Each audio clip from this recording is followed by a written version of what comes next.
سمرد ښکلی ګلورین جانان می د مدینې ګلرن حسین جانان می د په مخزول دنیا روشن اخزار زان رب نازولی نازن جانان سمرد ښکلی ګلورین جانان إلا الذين آمنوا وعملوا الصالحات وتواصوا بالحق وتواصوا بالصبر وقد قال النبي صلى الله عليه وسلم إنما الأعمال بالخواتيم أو كما قال النبي صلى الله عليه وسلم. عايزان استاسو په مخکې مې د قرآن عظیم الشان یو مختصر سورت چې دی هغه عرض کوي هغه تلاوت کوي. الله رب العزت فرمای والعصر زما دی قسمی په زمانه سره. عصر زمانه توای یا بعض علما فرمای چې الله رب العزت فرمای والعصر زما دی قسمی په ماجګر سره. ماجګر عام طور انسانان چې دی هغه د ورځې ټول کارونه را لپیټوي ټول کارونه راواخلي ماجګری ته راورسي په هغه وخت کې د دې خپل من چې دی هغه پاتې سي. نو الله فرمایي والعصر زما دی قسم می په ماجګر سره هغه ماجګر چې و تاسو ته د ماجګر لمنځ متوجه دی تاسو یې پرېږدئ تاسو یې ناوخته کوي تاسو یې قضا کوي. الله فرمایي زما دی په دې ماجګر سره قسم می زما دی په دې زمانه سره قسم می. بیا څه فرمای والعصر ان الانسان لفی خسر. دا د دې قسم جواب دی. الله فرمای چې زما د قسم په زمانہ سره انسان چې دی هغه په خساره کې دی انسان چې دی هغه په تاوان کې دی انسان چې دی هغه په نقصان کې دی. تفسیر عثماني مولوی صاحب عجب زبردست خبره کړې د عزیزانو. انسان څنګه په خساره کې دی په تاوان کې دی په نقصان کې دی. هغه داسې خبره د عاجزانو چې په جون جولای کې په سره غرمه یو دکاندار 1.5 روپۍ لري دی ولاړی د ایخي کارخانې لره د هغه ځای سه 2 چکۍ 3 چکۍ ایخي چې دی هغه راوړي چې دا کمی روپۍ د پر دی ایخي ولګولې د تر اصل مال ویل کیږي د سرمایه د روپۍ د ټول جایداد چې دی هغه دغه 1.5 روپۍ ولې. اوس ګراک نستا لمر برابر دی تیز دی ګرم دی د دای خی چې دی هغه ویلیږي و د دای خی قرار ویلیږي د ته درک نور کوي د سات بعد وګوري چې او لاندې خدا دی وبر روان دی یو څاس کوي نو دای وزړه خړل کیږي داغه طبیعت خرابېږي چې یاري خی می د غسی ویل سلو ما اټ یو شی پر دی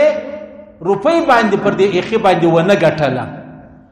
مقصد دا دی الله فرمایي و ازما دی قسم په زمانہ باندې هغه زمانہ چې په هغه کې ستا عمر هم دی. هغه عمر څه معنا فرمایي والعصر ان الانسان لفی خسر. انسان چې دی په خساره کې دی. زما او ستا ژوند د غسی مثال دی عزیزانو. تیر شپه باندې تیر سوما او تا چش پکې کړی دی تیر ورځ را باندې تیر سوما او تا چش پکې کړی دی بیا دا غره کوم را واخله تیر میاس را باندې تیر سو تیر کال را باندې تیر سوما او تا چش پکې کړی دی. ان الانسان لفی خسر. الله فرمایي زما دی قسم په زمانہ او په ماجګر باندې چې انسان چې دی هغه په خساره کې دی. خساره دادا لکه د خي والا چې خپل خي چې دی هغه ویلیږي راس المال را واخله د جایداد را واخله د روپۍ را واخله هیڅ شی د لاس لرنه را لید هغه کم بس ما استاد ژوند چې دی هغه ویلیږي. تیر شپه ولاړه ویلس ولا تیر ورځ ولاړه ویلس ولا تیر میاس ولاړه ویلس ولا او تیر کال ولاړه ویلسلو. څوک د 150 کالو دی 150 کال جن ویلسوي دی څوک د 40 کالو دی 40 کال جن ویلسوي دی او ما ته یو شی نه دی رسیدلی. صحیح سلو الله فرمایي زما د قسم په دغه زمانه باندې په هغه کې ستام ژوند دی او ژوند ستا سره روان دی. ان الانسان لفی خسر، انسان په خساره کې دی، په تاوان کې دی، په نقصان کې دی. د په دې باندې سر خلاصیږي نه. روایتو کې راځي عزیزانو د انسان د ژوند داسې مثال دی لکه کله چې یو سړی یو دیواله ته ناست دی، سره غرمه ده، سپینه ورځ ده، په دغه غرمه کې دغه لمر چې دی هغه خپله سایه لري. وسته و دې سایه ته ګوره معلومیږي نه سایه ده پر خپل ځای باندې ولاړه ده او حال دا دی سیکنډ پر سیکنډ دا سایه روانه ده. و زما وستا خام خیالي ده، زما وستا خام عقلي ده، موږ دا فکر دی چې دا سایه ولاړه ده. 15 منټه بعد ورته وګوره دغه سایه 2 سوتره راواخله، 3 سوتره راواخله، هغه په اخوا باندې تللې ده. بد انسان ژوند داسې دی د الله رسول فرمایي لکه ستا دغه سایه راواخله ته نه پوهېدې، زما او ستا ژوند هم دغسې دی. تېره شپه زما او ستا تېره شوله، ما او تا د پرون دا ټیمه څه 24 ګنټې عمر ته ورنږدې شو. دغه رقم راواخله تېره هفته د جمعې څخه تر ننه زما او ستا د ژوند د یوه هفته کات شوله، ما او تا عمر ته ورنږدې شو. دغسې کال راواخله، دغسې 2 راواخله، دغسې 5 راواخله. صحیح سو لکه یې خی ویلیږي د سړي سر نور باندې خلاصیږي، د هغه رقم سایه روانه د سړي سر نور باندې خلاصیږي. زما او ستا ژوند روان دی، زما او ستا سر نور باندې خلاصیږي. دا زما او ستا دا ژوند دا د ایخي چکۍ ده، د دې قطرې چې دی هغه یوه شپه ده یوه ورځ ده. شپه هم لاړه، ورځ هم لاړه، هفته هم لاړه، میاشت هم لاړه، کال هم لاړی. ما او تا ته چش را پاته سولو. پخوا چې ما او تا دا چکۍ راوړې وه دا مطلب 50 کیلو وله و چې ما ته حساب ورته ولګوي ویلې سوی د 20 کیلو نه د پاته سوی 10 کیلو ما او تا په یوه چکۍ کې تاوان وکړي. دغسې ژوند راواخله که زما او ستا عمر 10 کاله دی، ما او تا 10 کاله تاوان چې دی هغه کړی دی. پیغمبر علیه صلات وسلام فرمایي د انسان دپاره دا شپه او ورځ چې دی دا سوارلیانې دي. اوس ما او تا د ورځې په سوارلي کې کښېنستلو، ما او تا روان تر ماجګري پورې. اوس که ماجګري ته ورسېدو که نه ورسېدو، که ورسېدو ما او تا به د ماښام په ټرین کې سپرېږو چې هغه شپه ده. بیا دا شپه روانه روانه روانه سهار سلو، که دا شپه زما او ستا اخر پای ته ورسېده خو د سبا د ورځې چې کوم ټرین دی دا ورځ خپله ټرین دی، ما او تا په هغې کې کښېنو تر مازدیګره مې رسېده. د الله رسول فرمایي ستا سواریانې دي خوښه دي خپله ده. په کډیانو کې ویې و کډیانو ته ورچې، پر خلکو پسې راګرځې، په لاره کې درې، د خلکو کورونه پور نړوې، چې ستا زړه غواړي هغه وکړه. دا زما او ستا ژوند دا مثال لري. په دا شپه کې تا الله راضي کوي که د بنده راضي کړی دی، تا د الله د رسول لاره خپله کړه که د الله د رسول د دشمنانو لاره خپله کړه. دا زما او ستا سوالیانې دي، زما او ستا خوښه ده چې پر هر یې بیا یو ولاړ به سو، خو یو ورځ بیا پای راورسېږي، الله به له ما او تا حساب چې دی هغه وکړي. صحیح سلو فرمایي عاجزانو قسم چې دی قسم الله رب العزت د زمانې قسم اخستی دی. ولې هغه وجه دا د عاجزانو الله رب العزت ته دا حق سته چې دی د مخلوق قسم واخلي، و مخلوق ته دا حق نسته چې د الله څخه علاوه بیا قسم چې دی هغه واخلي. ولې هغه وجه دا ده چې در الله نو بیا عظیم ذات چې دی هغه نسته. دا یو. دویمه خبره دا د ما او تا مکلف یو، ما او تا پابند یو، ما او تا بندگان یو. بنده، غلام، نوکر، مزدور، دا دې ته وایي چې دا به د بادار په قول باندې کوي. صحیح سلو ما او تا بندگان یو، ما او تا غلامان یو، ما او تا نوکران یو، ما او تا مزدوران یو. د چا؟ د الله، چې الله څه فرمایلی ما او تا به هغسې کوو. نو لهذا الله رب العزت حق لري چې د زمانې قسم واخلي. ما او تا ته دا حق نسته چې ما او تا د الله څخه علاوه د محمد رسول الله قسم واخلو. دا هم نه درته جایز. صحیح سلو بیا د زمانې قسم الله رب العزت اخسته دي، خاص کر والعصر چې دا ماجګرۍ بولي. علما فرمایي هغه ماجګرۍ چې کوم دی د الله رسول فرمایي وای من فاتته صلاة العصر، د چا څه د ماجګر لمونځ قضا سو فکأنما وتر اهله و ماله. د الله رسول فرمایي دا داسې دی لکه د ټول کور راواخله یا د ټول مال راواخله. مثال کے طور پر خدا نه خاصه د چایو دکان دی، یو مارکیټ دی، دا وسوځل سلو ولاړې د مخزن بندوي ښه ښایسته اعلی بلډینګ ولو، سهار چې رالی هغه ایرې سوی ولو، د په زړه څه تېرېږي. یا د هغسې مثال کے طور پر یو سړی په مسافري ولاړی، چې تلو د بچانو د کوروالاو د باباو د عادیو د کشنی کشنی لونی ولې د چرالی خدا نه خواسته اکسیډنټ سوی ولو سلندر پټاو سوی وو د ګیس د ما کا سوی ولا داغه چې په کمره کې ګیس چې دی هغه جمع سوی وو درېدلې وو دا ټولو کور جنې مړسلو دا هغه چاته معلومیږي چې و چاته دا خبره خدا نه خواسته ور پیښ سوی دا څونه تاوان دی د الله رسول فرمایي وای دا ستا د ماجګر لمنځ په خدای کې قضا کول صحیح سلو فکأنما وتر اهله وماله دمر لوی تاوان دی د الله په دربار کې ساده دی لمنځه لکه ستا ټول اهل او عیال چې دی هغه په ور خدا نه خواسته وسوځل شي ستا ټول اهل او عیال په یو بس کې ناس هغه اکسیډنټ وکړي ولاړو ټول د یو کور سره 15 پکې ولاړ شي او تا څو جایداد درلود هغه ټول ولاړی تا څه مالونه دولتونه درلود هغه وسوځل شو د الله رسول فرمایي د ماجګل من چې دی هغه ستا قضا شو هغه دونه تاوان روایتو کې راځي د خندق په ورځ باندې پیغمبر علیه الصلاۃ والسلام سره څلور منځونه قضا سلو فوت سلو نو ډېر پیغمبر علیه الصلاۃ والسلام پریشان سو بیا د ماجګل منځم جن ولاړی کافرانو ته ویل بدعا وکړه ول الله دې ستاسو قبرونه د ور ډک الله دې ستاسو قبرونه د ور تنرونه جوړ کړي الله دې ستې شاګان ملاګان ستې مخان ستې نسان د ور ډک زما شغلون عن الصلاه الوسطى زید ماجګر د مانځسته چش کړه لما مشغوله کړه ما د ماجګر من چې دی هغه نه وکړي پیغمبر علیه الصلاۃ والسلام فرمایي وای دغه د منافق سره علامه ده چې کله کاروبار کوي چوټو واسي منزل لره تولار سل منزل لره چولانی بیا د یو ګراک بل ګراک یو ګراک بل ګراک فارغه کوي روپۍ برابر وا دخل برابر وا پلانې دکان شان میان وچ کلک المرچ دی هغه جړه ټکی چې دا هغه پاتې شي وس المر پر پریوتو دی په دا وخت کې دی راسي جرجر منځ کوي د الله رسول فرمایي پر دغه نه وخت دی د داسې منځ کې لکه مرغه چې دانه خوري سر جرجر دی چټي دانه خوري او نو پیغمبر علیه الصلاۃ والسلام فرمایي د دل منظم د غسیدا د منافق سره منځي منافق و دې سړی ته د الله رسول منافق ویل دي د جرجر منځ کې جرجر ولی وجداد چې المره سپری وځي ولنا وخت کې ز په کاروبار باندې اختوم ځکه الله فرمایي ولا عصر ان الانسان لفی خسر زمادي په دغه ماجګری باندې قسم چې دا انسانان په دې کې ډیر غافل دي غفلت کوي او ځکه انسانان چې دغه ډیر په تاوان او په نقصان کې دي جرجر منځ کول پرون په اجتماع کې ماجګل منځ وکوي مقصد د شپې عالم خاص دی په خاطر عالم حالانکه خلک دواله رواني مرچل رواني ستې په خاطر مال خلک وایي مولوی صاحب مشتاله د لیر ځای راسو او ته ورکه نو یسپنځري سړی ډیر سپنځري سړی یعنی بالکل دا ورځ را واخلا جره را واخلا ټول د سر بیرستان دا تک سپین ولو نو سپین لنګو ټایم تړلې ولا لمنځه کوي دا سجدي سه سر راپورته کوي والله کې لا سن راپورته کوي الله سن پراغه ځای باندې پراته لا سن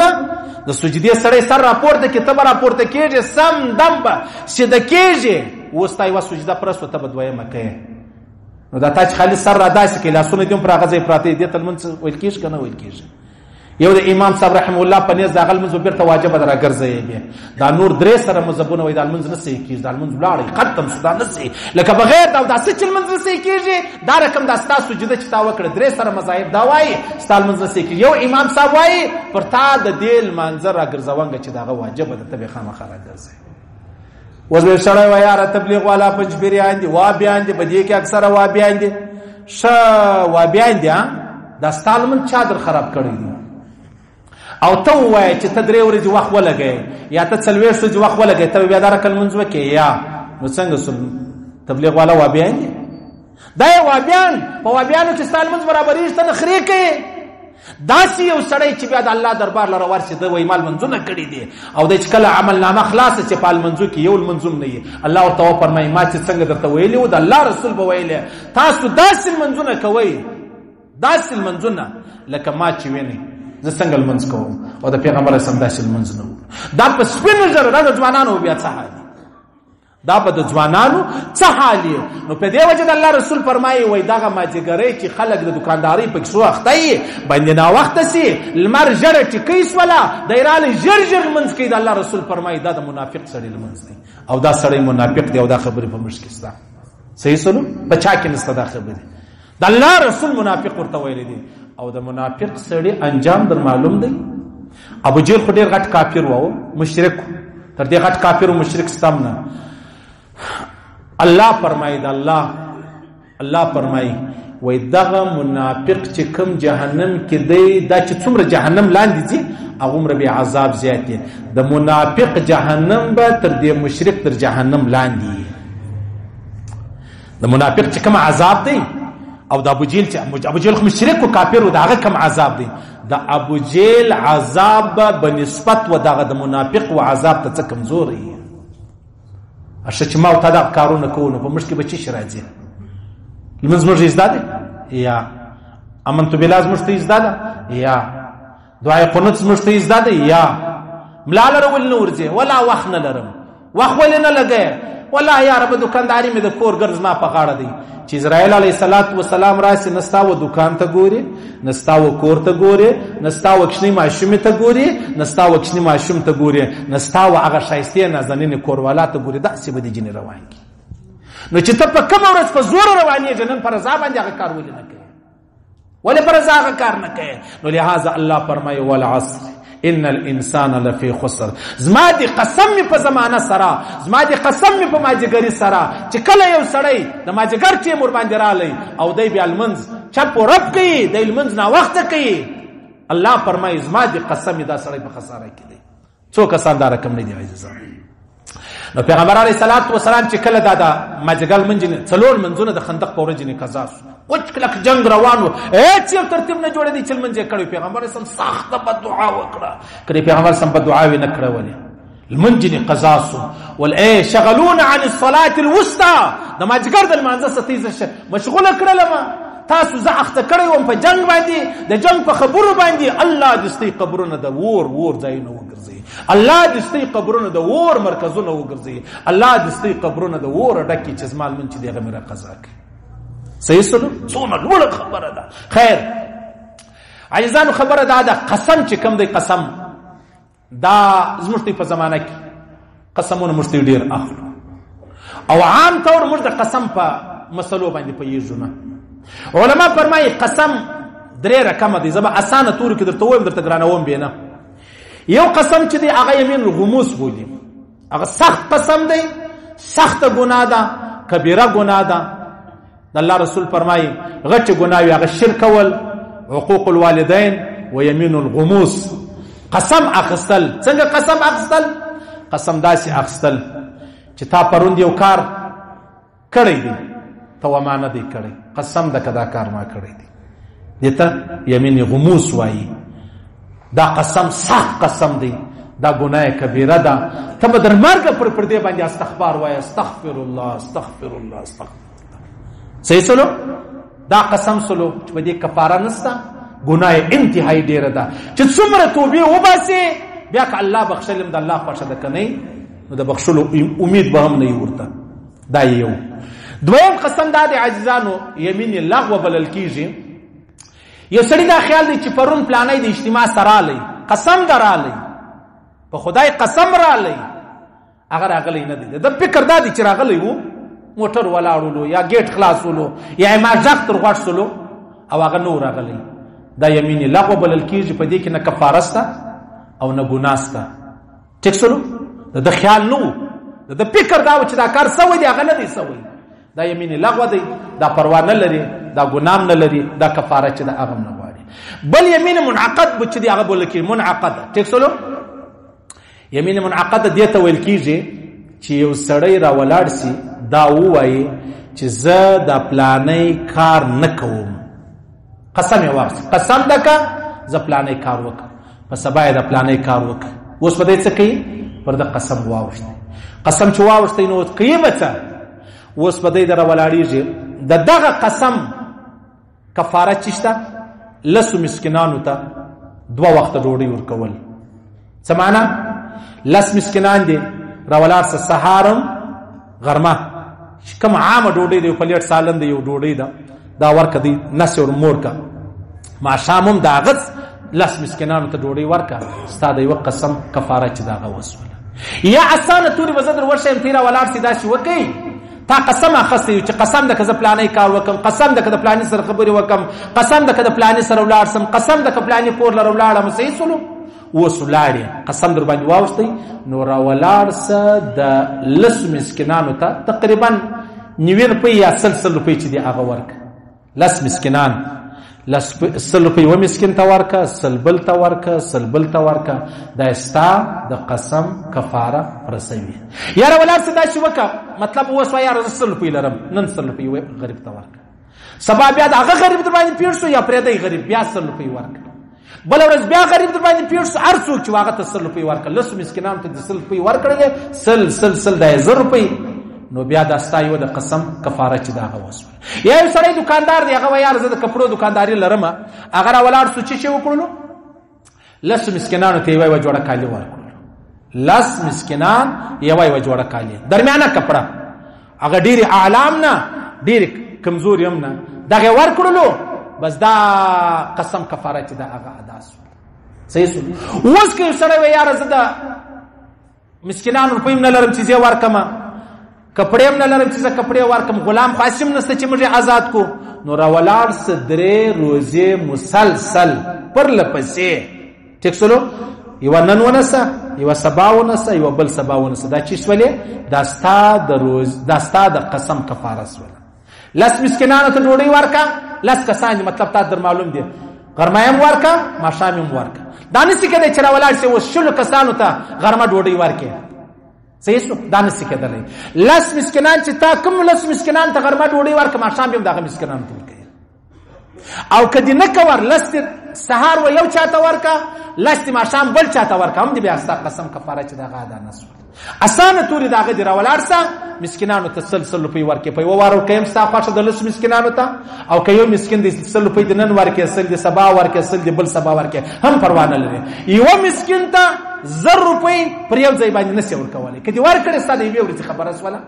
ستا د یوې ورځې خبره وسوه، سبا به نورې ورکوي، بل سبا به نورې ورکوي، درېیم سبا به نورې ورکوي. صحیح سولو، دا اسانه خبره چې د هغه زه در ښیم. او بیا بله خبره دا د عزیزانو، قسم چې دی هغه یو سړی پر یوه خبره باندې بار بار قسم اخیستی دی. قسم ده که پلانی کار وکم، د هغه کار، مثلا قسم ده که زه د پلاني کره ولاړ سم، نن یې قسم واخیستی، سبا یې بیا وویل قسم ده که د پلاني کره ولاړ سم، دا یې 2 قسمه، بل سبا یې بیا وویل قسم ده که د پلاني کره ولاړ سم، دا یې 3 قسمه. اوس دا 3 قسمه پر یوه خبره راغلي دي. علما فرمایي د امام صاحب مذهب دا دی یوه کفاره ورکړه، پروا نه لري 3 قسمه نه شمول کېږي. دا رقم که تا 100 واره پر یوه خبره باندې قسم اخیستی و چې قسم ده که پلاني سره زه خبرې وکم، 100 قسمه دې اخیستی و، راولاړ سه یوه کفاره ورکړه، یا 3 روزې ونیسه، یا 10 مسکینانو ته 100 روپۍ ورکړه. صحیح سولو، یا 10 مسکینانو ته سارو ماښام ډوډۍ ورکړه، یا 10 مسکینانو ته یوه جوړه کپړې چې دی هغه ورکړه. په خبره سر خلاص. ها یو سړی دا وایي د پلاني سړي سره والله که خبره وکم قسم یې واخیست، بیا بله واره قسم د پلاني سړي سره بل سړی یاد کړي د هغه سره والله که خبره وکم، بیا بل قسم واخیست د 3یم سړي سره والله که د هغه سره خبرې وکم، د اوله سره هم خبرې وکړې، 2یم سره هم وکړې، 3یم سره هم وکړې. دا 3 قسم اوس پر د باندې واوښتل. د 3 قسمو کفاره به دی ورکوي. هغه د ده خوښه ده. اوس که دی وایي یاره زه مسکینان نه لرم، زه څنګه مطلب پر یو ځای باندې 10 کسان ته ډوډۍ ورکړم، سهار ماښام ورسه مدرسې لره، ورسه په مدرسه کې مطلب غریبان طالبان سته متمم تو ورته پر ما دونه قسمونه اوښتي دي، دا د هغه کفاره ده، زه وتا ته در کومه، دا واخله بس ته خلاص شو، ستا غاړې خلاص شو. اوس خبره دا د عزیزانو، الله رب العزت خو دا قسم اخیستی دی چې زما دې په زمانه سره قسم سي. ما او تا ته دا حق نشته چې موږ هم قسم واخلو چې زما دې په زمانه سره قسم. صحیح سلو، ما او تا به د الله صفت یا بر ولاړیږي د الله ذات په دې سره به قسم وکړو. دې څه علاوه هیڅ یو قسم جایز نه دی. د الله رسول فرمایي لا تقسموا لغیر الله، تاسو به د الله سره سوا د بل چا قسم نه خورئ. یا پیغمبر صاحب فرمایي من حلف لغیر الله فقد اشرک، چا بغیر د الله د ذات قسم واخستی، ستا په سر دې زما قسم، هغه مور ورته وایي زما په شیدو دې ستا قسم، یا د هغه رقم ستا په قوم دې زما قسم، ستا په ذات دې زما قسم، دا حرام کار دی، دا ناجایز کار دی. الله رسول فرمایي فقد اشرک، تا شرک وکړي د قسم په حواله باندې. بیا الله رسول فرمایي لا تحلفوا بالطواغي د بوتانو قسمونه به نه اخلئ. زما دې په قلندر سره قسم زما دې په علي سره قسم زما دې په پلاني سره قسم. ډېر خلک داسې دي. اوس یې خو لات منات عزات دی، یو مسلمانان دي هغه د چا قسم؟ زما دې په پیر سره قسم، زما دې په مرشد سره قسم، زما دې په قلندر سره قسم، زما دې په غوث اعظم سره قسم. فقد اشرک. الله رسول فرمایي تا شرک وکړ. صحیح سلو. او بل خبر به درته وکړه عايزانو کيف سره ولاړ شو دا ویل چې زتا ته قسم در کوم ستا دې قسم په خدای سره دا کار مکوه. هغه سړی هغه کار وکړ یو شی نه راځي. اوس ما وتا ته ویل ستا دې په خدای سره قسم کته په پلانې کار کوي او تا هغه کار وکړ، نه پر تا باندې قسم اوري نه پر ما باندې قسم اوري. قسم وای د خپل خلی خبرې ته خپل ځان د پاره د خپل ځان د پاره. ها یو سړی راول ځای ویل زما دې په خدای سره قسم که زما پلانې ملګری د پلانې سره خبرې وکړي زما دې په خدای سره قسم که بیا زه د سره خبرې وکړم. صحیح سره بیا خبرې وکړه پر د باندې قسم اوري. دا زموږ ته عام طور نه څوک چاته وای یار ستاسو قسم در کوم ته دا کار مکو. هغه ودی یار وستي قسم راکې په دې قسم باندې قسم ناراضي نه کفاره غواړي نه دا قسم شرعي قسم چې کوم دی هغه دین نه. صحیح سو. دا یو خبره دا زموږ ته د ژوند د معاشري یو خبره درته وکړه. دویمه خبره دا د عزیزانو که یو سړی دا وویل پر ما حرامه ده کما ستا سره بیا خبرې وکړه، پر ما حرامه ده کما ستا سره بیا خبرې وکړه، دا هم قسم شو. که د بیا بل خبرې سره وکړي قسم ور باندې واوښتی لس مسکینانو ته سار ماښام ډوډۍ ورکړه یا 100 روپۍ ورکړه یا یوه جوړه کپړې ورکړه یا 3 ورځې پرله پسې نشي. صحیح سو. دا قسم ورته وخت هر وخت نه وای پر ما حرامه ده کما ستا سره بیا خبرې وکړي، پر ما حرامه ده کبه زستی کړه دارالم،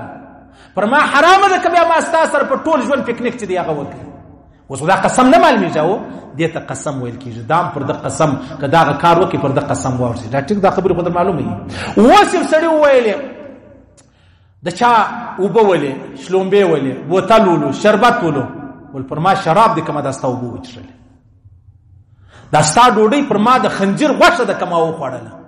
او بیا دې ولاړ بل چا ته پرې دا دا اوس خبره ولاړ وی پر د قسم واوښتي. صحیح سو. ته خالد اورېدلې دي په خدای دې زما قسم دا قسم دی که یو سړی ول پر ما حرامه د کما پلانې کار وک او بیا وکي پر د قسم واوښتي. یو سړی ول دا شی پر ما د خنجر غوښه د کما د ستا د کور ډوډۍ ستا د کور نمک خوړی هغه بیا وخوړی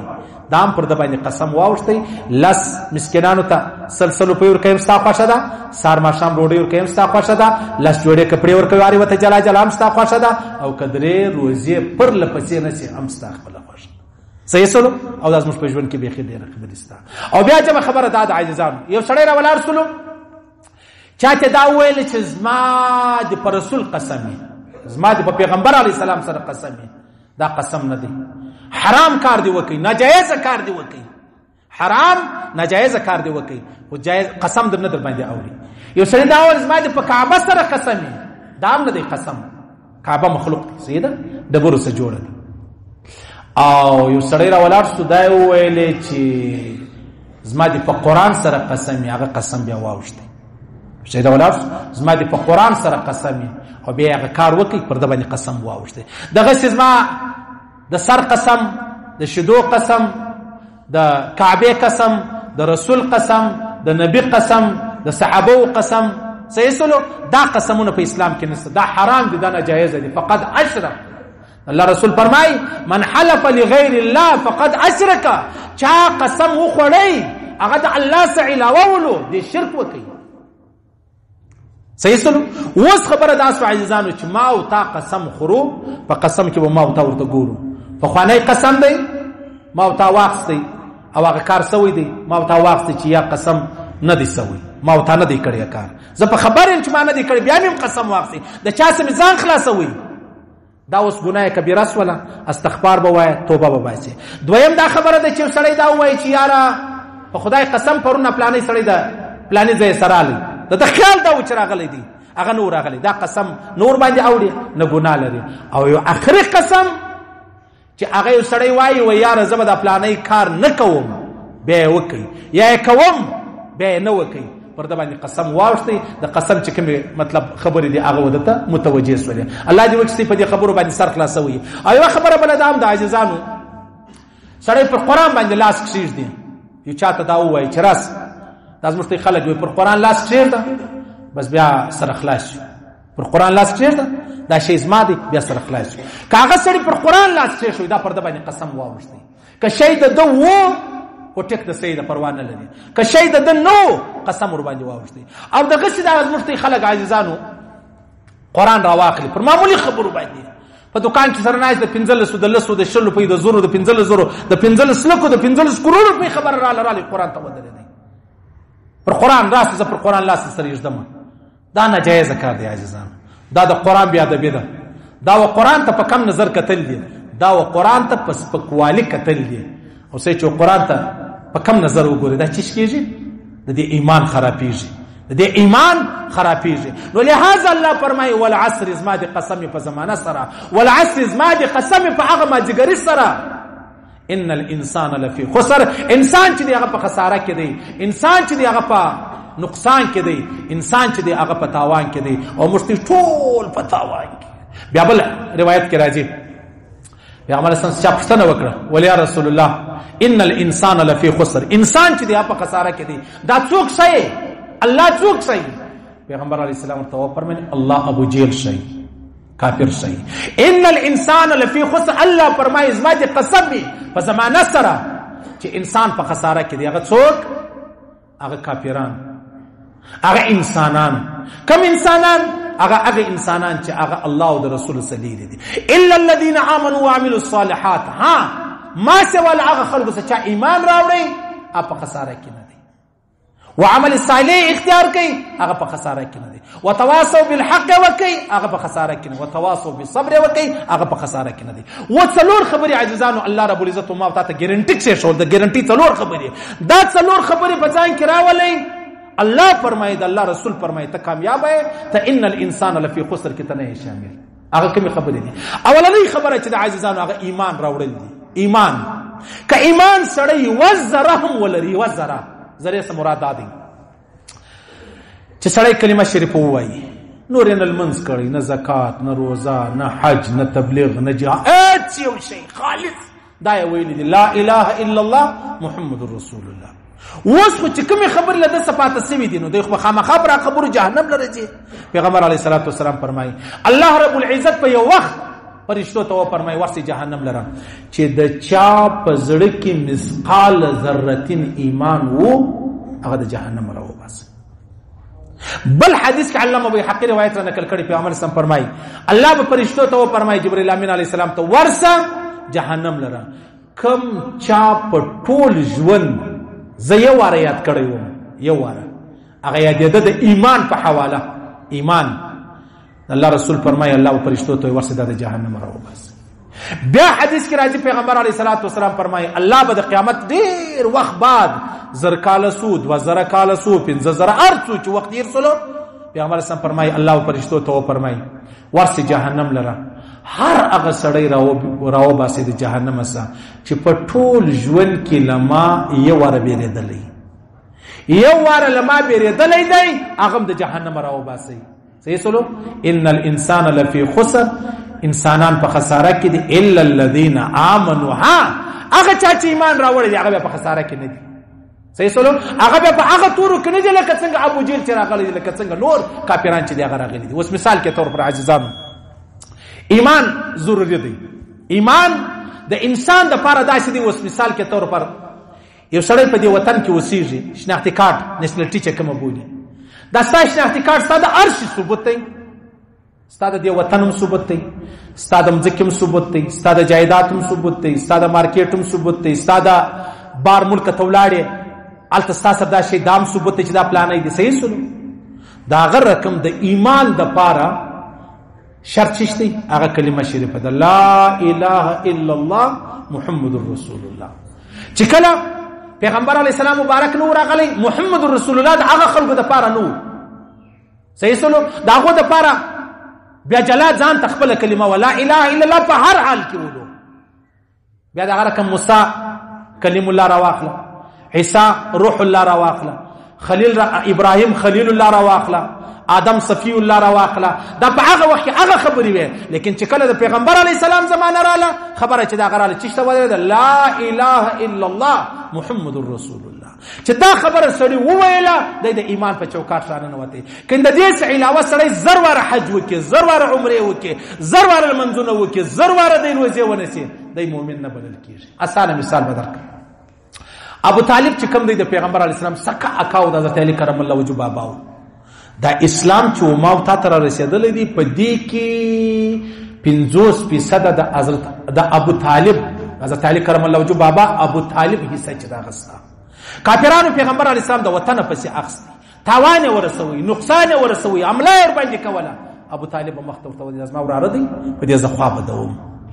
اوس پیغمبر علیه السلام بچاو سو، ایمان بچاو سو. ایمان چا بچاو کوي؟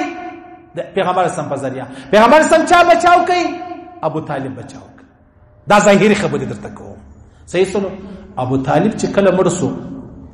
نو بیا پیغمبر علیه السلام لره آل رالی. پیغمبر اسلام ورته وپرمایل حضرت علی کرم الله وجهه ولادت پیټ کور کې و پیچا په یو کډی کې واچو. بس شیګان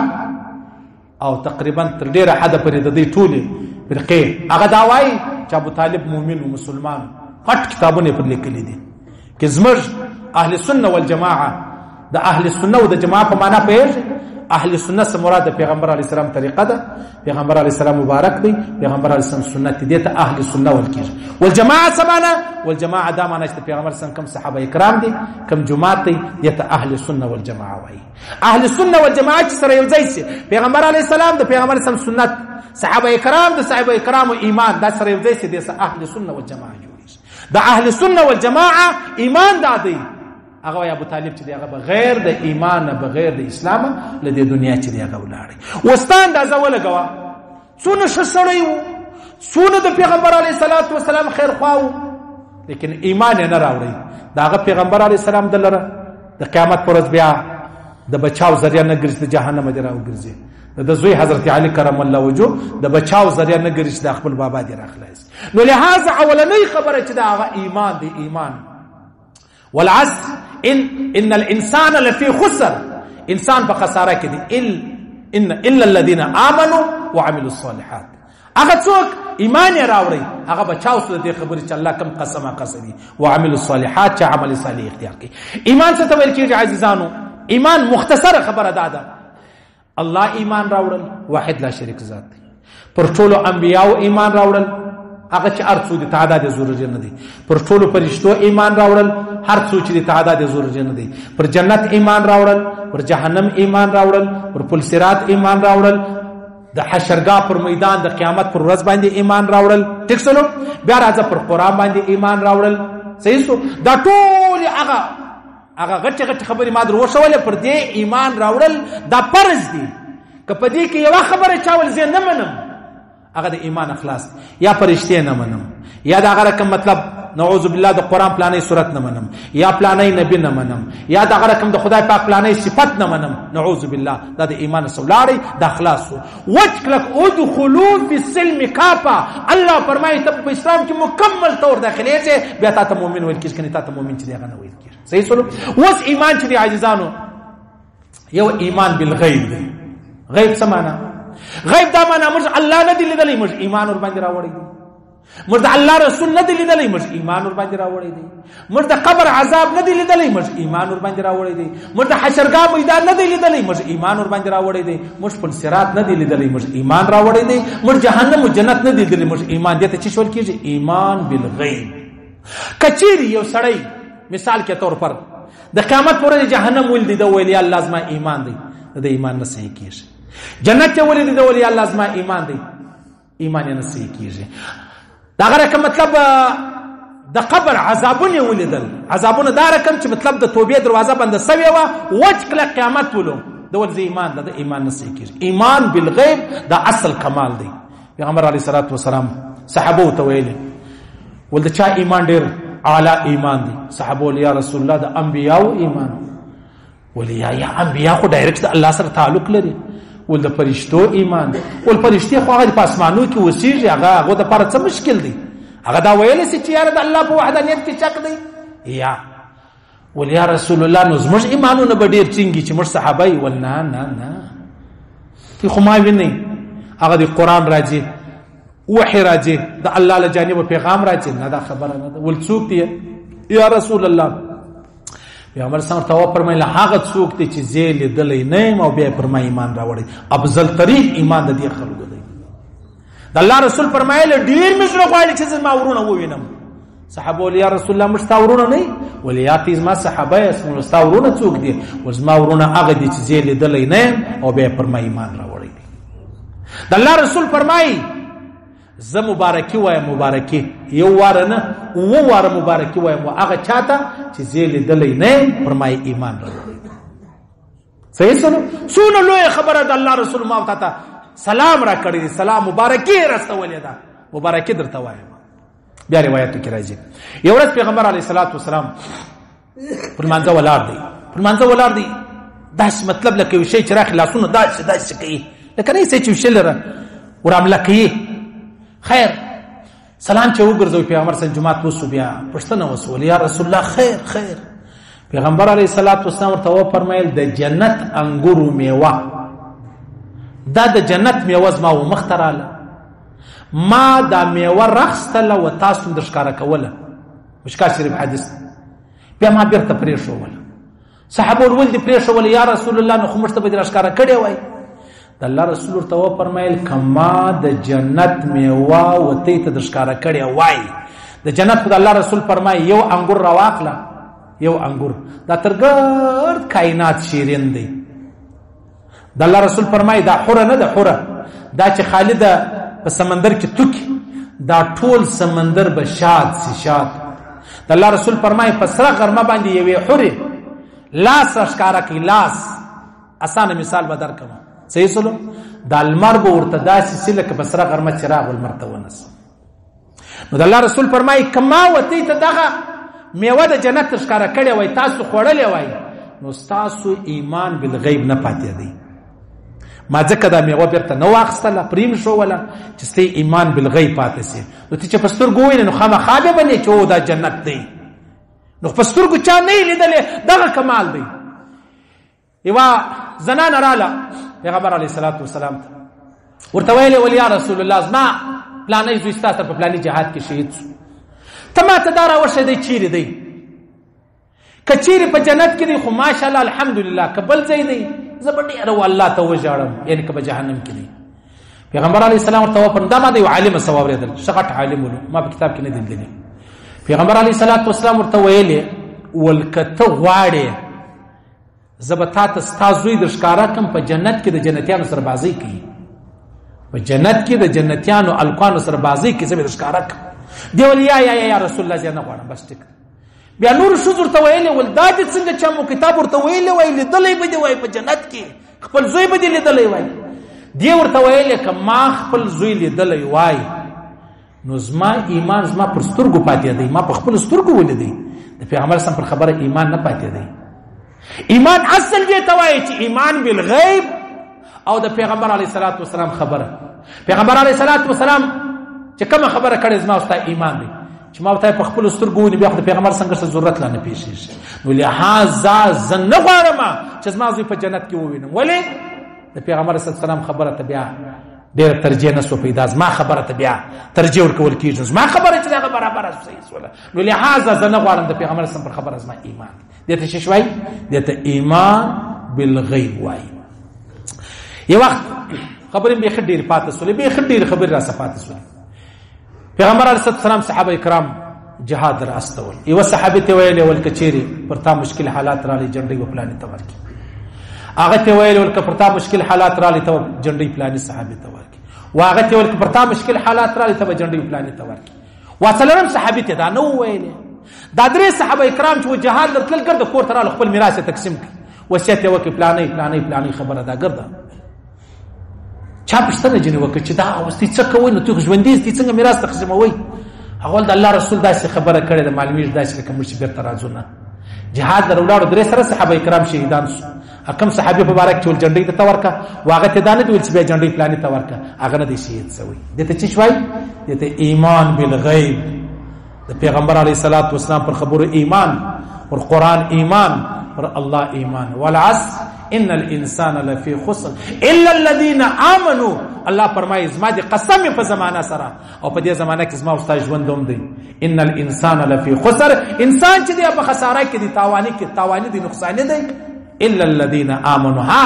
کوم چې ایمان راوړي دی هغه بیا په خساره او په نقصان کې نه دي. الله دې موږ ایمانونه را نصیب کړي. الله دې هغه ایمان را نصیب کړي چې ما او تا ته د آخرت ورځ په شر راشي. الله دې هغه ایمان را نصیب کړي چې الله او رسول شو ولي. الله دې بغیر د ایمان، بغیر د اسلام، بغیر د کلمې مشتیو سکن ته ژوند نه راکړي. ولا رب العزت موږ بچان، قریبان، عزیزان، ټول عالم مسلمانان، ټول عالم انسانیت دعوت مقصد دا دی. ټول دا عالم انسانیت پر دا تور مرګ ورکی چې مرید او وای لا اله الا الله محمد